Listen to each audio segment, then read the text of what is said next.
Syllabus class 10th के बच्चों के लिए अभी मैंने ग्रुप में भेजा है। इसे ध्यान से देखो तो जो 30% के लगभग तुम्हारा सिलेबस कम किया गया है उसे समझ लो। वो चैप्टर्स मैं वैसे भी नहीं पढ़ा रहा हूँ, उनको मैंने छोड़ दिया है, लेकिन फिर भी उसको देख लो। कुछ बच्चे बाद में जुड़े होंगे तो उन तक ये जानकारी पहुँच जाए। तो प्रोज में 2 चैप्टर्स तुम्हारे निकले हैं, पोइट्री में 1 निकला, सप्लीमेंट्री में 1 निकला है। ये इतने सिलेबस तुम्हारे कम किए गए हैं कोरोना के कारण। ये मैंने फ़ोटो खींच के फिर से भेजा, इसको देख लो। फिर मार्क्स का जो डिवीज़न है, अब तुम्हें तैयारी ये करनी है कि परीक्षा में जो अंक का विभाजन होता है, हर एक क्वेश्चन के लिए जो मार्क्स होते हैं वो अलग अलग तरीके से बंटा रहता है कि नंबर कैसे अलग अलग प्रश्नों के लिए अलग अलग होते हैं और किस तरह से हम प्रश्न को हल करें कि अधिकतम अंक प्राप्त करें। अच्छे नंबर पाने के लिए हमेशा ये आवश्यक हो जाता है कि एक एक क्वेश्चन के बारे में पता रहे कि फला क्वेश्चन फला चैप्टर से फला जगह से आएगा और इतने नंबर का आएगा। लॉन्ग आंसर क्वेश्चंस होते हैं, शॉर्ट आंसर होते हैं, तो ये सब जानना बड़ा आवश्यक होता है। प्रोज तुम्हारा 16 नंबर का होता है, 16 नंबर का 16 का प्रोज। बिल्कुल जो पहले चलता था पैटर्न वही है, और इसके बाद मैं तुम लोगों को मॉडल पेपर भेजूंगा 1-2 करके। तो उन मॉडल पेपर्स को पूरी तरह हल करके नोट्स बनाओगे। सभी लोगों के लिए अनिवार्य होगा। विद्यालय जब खुलेगा तो विद्यालय खुलने के बाद मैं सभी की फेयर कॉपी में ये नोट्स चेक करूंगा। नोट्स के रूप में यही मॉडल पेपर 1, 2, 3, 4, 5 करके जितने मॉडल पेपर्स मैं दूंगा वो मुझे सॉल्व चाहिए, बिल्कुल अच्छे अक्षरों में लिखे हुए, साफ साफ। तो प्रोज कैसे 16 नंबर का होता है वो समझ लो। प्रोज में सबसे, जब तुम क्वेश्चन पेपर देखोगे बोर्ड का, तो पहला ही क्वेश्चन प्रोज का होता है, उसमें पैसेज दिया होता है। पैराग्राफ 1 या 2 पैराग्राफ, 3 पैराग्राफ, ऐसे एक छोटा सा पार्ट दे देगा तुम्हारे प्रोज का, और उसी पर आधारित क्वेश्चंस रहेंगे। और रहेंगे तुम्हारे सामने 2 क्वेश्चंस, 2-2 नंबर के शॉर्ट आंसर। तो ये तुम्हारा हो गया 4 अंक इधर। फिर इसी के बाद जो दूसरा प्रश्न होता है वह तुम्हारा 4 अंकों का प्रोज का ही लॉन्ग आंसर। इसमें तुम्हें ऑप्शन मिलता है, यानी 2 क्वेश्चन दिया होगा और 1 को अटेम्प्ट करना होगा। इसमें चांस मिल जाएगा कि 2 में से 1 करना है। ये 4 अंकों का होगा, ये लंबा प्रश्न होगा। इसको तुम्हें कम से कम 60 वर्ड के आसपास लिखना है। अब वर्ड एग्जैक्ट नहीं गिनने की कोशिश करनी है, वो 70-80 भी हो जाए तो उसमें कोई फांसी नहीं लगा देगा, लेकिन बहुत कम ना हो। इतना समझ के चलो कि कम से कम मटेरियल लॉन्ग आंसर है, तो वो क्वेश्चन का पैटर्न भी ऐसा ही होता है कि वो बहुत कम में वो बात हो ही नहीं सकती। अगर एक क्वेश्चन बहुत छोटा है तो उसमें क्वेश्चन टैग लगा होगा, यानी 2 क्वेश्चन एक ही में मिला के दे दिया जाता है, इस तरह का। फिर तीसरा क्वेश्चन आएगा। तीसरा क्वेश्चन भी प्रोज से ही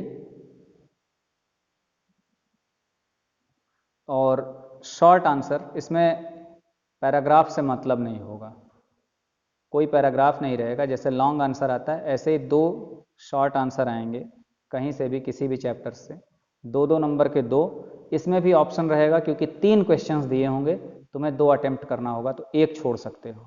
तो ये 2-2 नंबर के।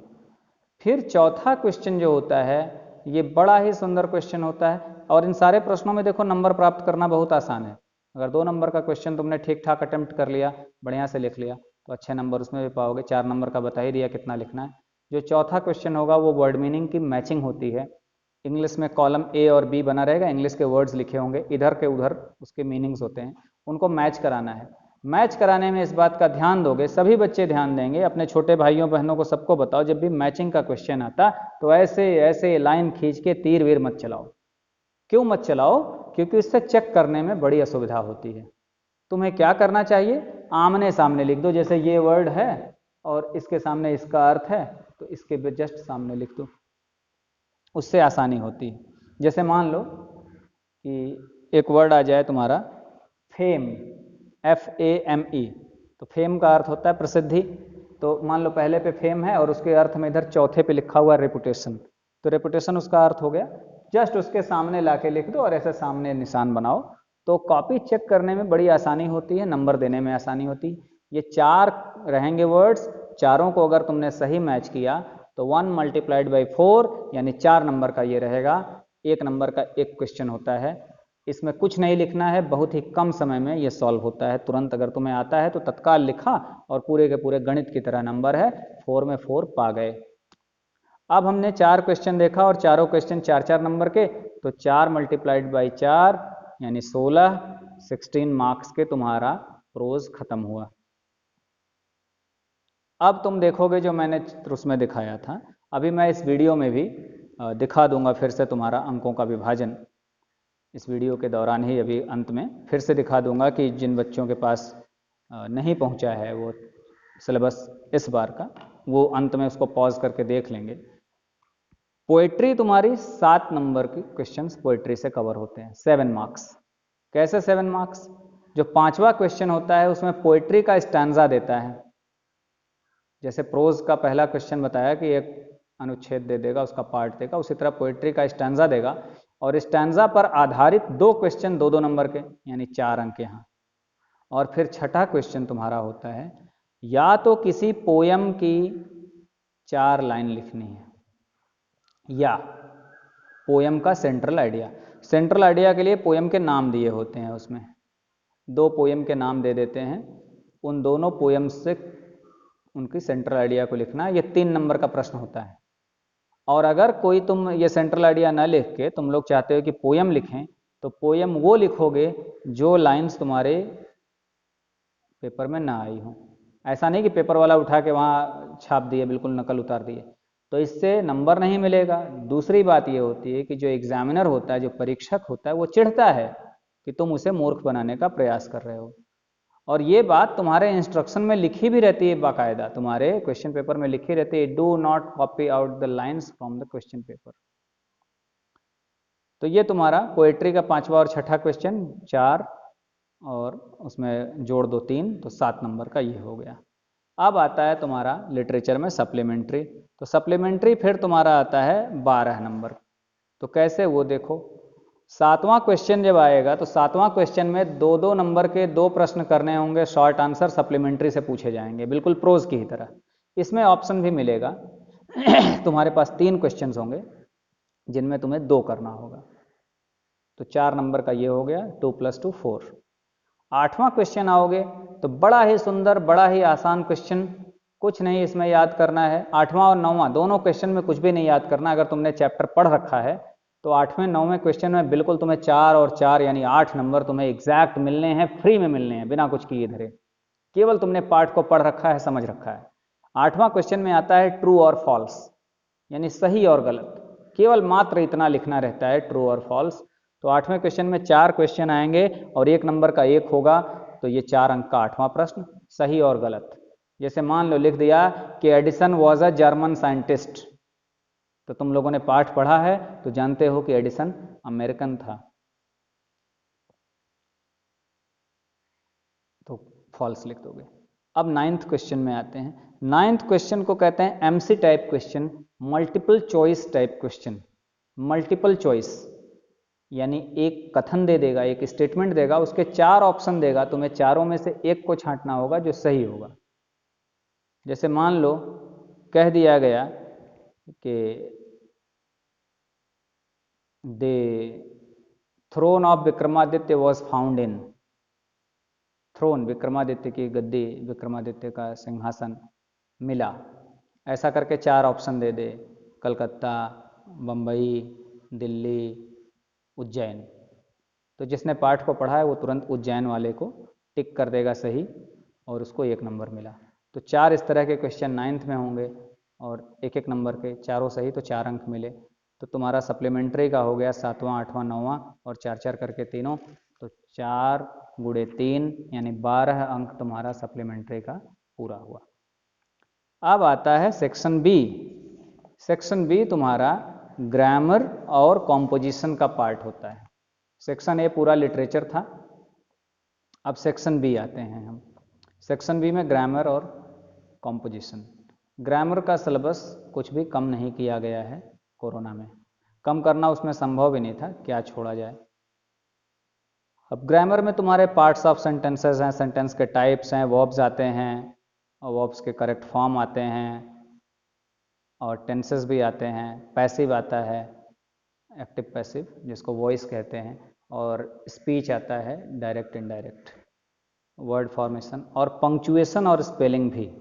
इतनी चीज़ें तुम्हारे ग्रामर में आती हैं। बड़ा ही सेट सिलेबस है और ग्रामर में भी बिल्कुल मैथ्स के टाइप नंबर मिलता है। मैं बताता हूँ कैसे।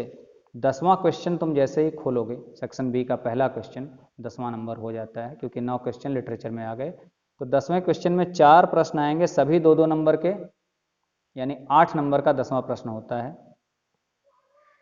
इसमें अक्सर पहला क्वेश्चन होता है रीऑर्डरिंग, यानी बहुत ही आसान सा काम है। एक सेंटेंस होगा, उसके वर्ड्स आगे पीछे कर देंगे। जैसे मान लो हिंदी में समझ लो कि एक वाक्य है राम आम खाता है, तो ऐसे लिखा जाएगा आम है खाता राम। तो इसको सही करके क्रम में लिख देना है और तुम्हें पूरा 2 नंबर मिल जाना है। लेकिन इसमें भी कैपिटल स्मॉल का ध्यान देना है, नहीं तो नंबर कटेगा। फिर दूसरा क्वेश्चन इसका अक्सर वॉइस चेंज करने के लिए आता है, और तुम्हारे हाई स्कूल के सिलेबस में एक्टिव से पैसिव ही आता है। पैसिव से एक्टिव हाई स्कूल के सिलेबस में नहीं आता। हालांकि अपनी जानकारी के लिए तुम लोग पढ़ सकते हो, आगे वो काम देते हैं चीज़ें, यहाँ केवल इतना आएगा। और जो तीसरा क्वेश्चन होगा वो तुम्हारा नरेशन। नरेशन में भी हाई स्कूल यूपी बोर्ड के सिलेबस में अब तक ऐसा ही है कि केवल डायरेक्ट से इनडायरेक्ट ही आता है, इनडायरेक्ट से डायरेक्ट नहीं आता। ये भी 2 नंबर का। और जो चौथा क्वेश्चन आता है, ये केवल वर्ब का करेक्ट फॉर्म भर दिया तुमने और काम फिट, 2 नंबर मिल गया। तो 8 नंबर का तुम्हारा 10वां प्रश्न ये इस तरह से बन जाता है। अब हम 11वें प्रश्न पे आते हैं। 11वें प्रश्न में अक्सर पहला प्रश्न प्रेपोजिशन का होता है। उसमें भी ऑप्शन दिए रहते हैं, ऑप्शन 3 या 4 दे देंगे और एक को तुम्हें भर देना है। मात्र एक शब्द छोटा सा for, in, at, upon, on सही भरा और 2 नंबर मिला। इसका जो दूसरा प्रश्न होता है 11वें क्वेश्चन का, वो एक सेंटेंस का शुरुआत का पार्ट दे देता है और उसके आगे तुम्हें भरना होता है। उसमें अपने अनुसार भर सकते हो। अगर बिल्कुल ग्रामेटिकली सही है, उसका अर्थ भी निकल रहा है, तो पूरे के पूरे नंबर पाते हो। अगर कोई छोटी मोटी त्रुटि होती है लेकिन अर्थ सही निकल रहा है, तब भी उसमें कुछ नंबर पा जाते हो। इसका जो तीसरा क्वेश्चन होता है वो 1 नंबर का होता है और 1 नंबर में आधे आधे नंबर का बटा होता है। इसमें 2 स्पेलिंग्स आएंगी और स्पेलिंग्स के 2 अक्षर गायब रहेंगे। उन अक्षरों को तुमने सही भर दिया, यानी तुम्हारा स्पेलिंग का नॉलेज ठीक ठाक है, तो आधे आधे नंबर के 1 नंबर का ये प्रश्न बनता है। और 11वें का जो अंतिम प्रश्न होता है, चौथा प्रश्न, यह पंक्चुएशन होता है। पंक्चुएशन यानी जिसमें हम capital, small, comma, inverted comma, colon, इन सब का प्रयोग करना। तो इसको बहुत ही ध्यान से अगर कर गए सही तो 2 नंबर फिक्स्ड मिलता है। तुम्हारा ग्रामर यहाँ तक लगभग समाप्त हो जाता है। अब कॉम्पोजिशन का पार्ट शुरू होता है। कॉम्पोजिशन में 12वां क्वेश्चन तुम्हारा आता है ट्रांसलेशन। ट्रांसलेशन के लिए एक छोटा सा पैराग्राफ हिंदी का अनुच्छेद तुम्हें दे दिया जाता है और 4 नंबर का ये होता है। इसे तुम्हें ट्रांसलेट करके इंग्लिश में लिखना होता है। 13वां प्रश्न फिर तुम्हारा 4 नंबर का होता है। 13वें प्रश्न में लेटर राइटिंग होता है। लेटर राइटिंग और 2 लेटर राइटिंग आते हैं, इसमें ऑप्शन मिलेगा तुम्हें। 2 लेटर राइटिंग, एक फॉर्मल लेटर होगा, एक इनफॉर्मल लेटर होगा। लेटर राइटिंग मैंने क्लास में पढ़ा दिया है। मैं प्रयास करूंगा कि लेटर राइटिंग की वीडियो भी बनाकर डालूं। तो लेटर राइटिंग में 2 प्रकार के लेटर्स होते हैं, एक फॉर्मल एक इनफॉर्मल, जिसको हम पर्सनल या ऑफिशियल भी कहते हैं। तो दोनों प्रकार के आएंगे, दोनों में से किसी एक को करना है और ये 4 अंकों का होता है। लेटर राइटिंग के अंक हर एक पार्ट पे होते हैं। शुरुआत में उसका हेडिंग यानी सैल्यूटेशन, फिर बीच का जो बॉडी, फिर अंत कैसे कर रहे हो, ये सब पे भी नंबर होते हैं। तो ये सब प्रॉपर फॉर्मेटिंग सीखना बहुत आवश्यक है, विशेषकर ऑफिशियल लेटर में या फॉर्मल लेटर में। 14वां प्रश्न 6 नंबर का होता है। ये लॉन्ग कॉम्पोजिशन होता है, जिसको तुम लोग आसान भाषा में एसे राइटिंग कहते हो, यानी निबंध लेखन कहते हो। ये निबंध लेखन तुम्हें 3 ऑप्शन मिलेंगे और तीनों टॉपिक्स के हेडिंग्स भी सारी दे देते हैं। बहुत ही आसान। अगर थोड़ा बहुत तुमने पढ़ रखा है, थोड़ा बहुत विचार कर पाते हो, तो निबंध किसी भी टॉपिक पर बड़ी आसानी से लिख सकते हो। थोड़ी बहुत भी भाषा का ज्ञान है, लिख सकते हो। और सबसे आसानी तो ये होती है कि हेडिंग रेडीमेड मिल जाता है, केवल तुम्हें उन्हें एलेबोरेट करना होता है, उन्हें थोड़ा सा विस्तार देना होता है, और ये 6 नंबर का होता है। इसके बाद आता है अंतिम प्रश्न, 15वां प्रश्न। 15वां प्रश्न तुम्हारा अनसीन पैसेज होता है।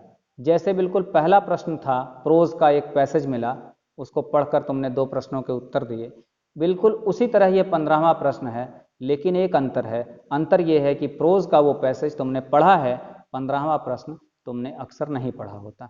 ये कहीं से, किसी बाहरी किताब से, किसी अखबार से, किसी मैगजीन से, कहीं से भी एक पार्ट उठा लेते हैं।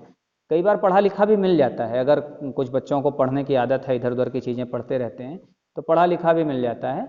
लेकिन इनको अनसीन इसलिए कहा जाता है कि तुम्हारे सिलेबस से नहीं होता, आउट ऑफ सिलेबस होता है। अगर आउट ऑफ सिलेबस पढ़ने की आदत है तो ये मिल जाता है पढ़ा लिखा भी। खैर, नहीं भी पढ़ा लिखा है पहले से, कोई प्रॉब्लम नहीं है, इसको बहुत ध्यान से अच्छी तरह से पढ़ोगे तो 6 नंबर का इससे प्रश्न बनना है। अगर उस पर आधारित 2 क्वेश्चन आएंगे तो 3-3 नंबर के आएंगे, और कई बार 3 क्वेश्चन आ जाते हैं तो 2-2 नंबर के होते हैं। उसी पैसेज पर ही आधारित, उसी पैसेज को ध्यान से पढ़ना है, फिर इसके प्रश्नों के उत्तर दे देते हैं। इस तरह से तुम्हारा ये पूरा पेपर समाप्त होता है 70 नंबर का।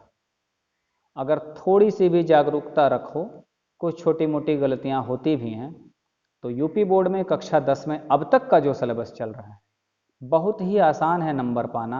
इतना आसान मैं समझता हूँ शायद ही किसी विषय में हो।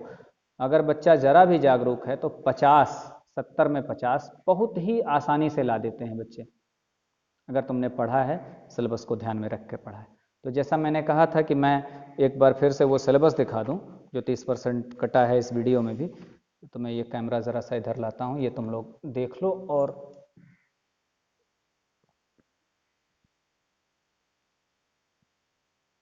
ये है, इसको तुम लोग पॉज करके, वीडियो रोक कर अच्छी तरह से देख सकते हो, तो सारी बातें इसमें समझ में आ जाएंगी।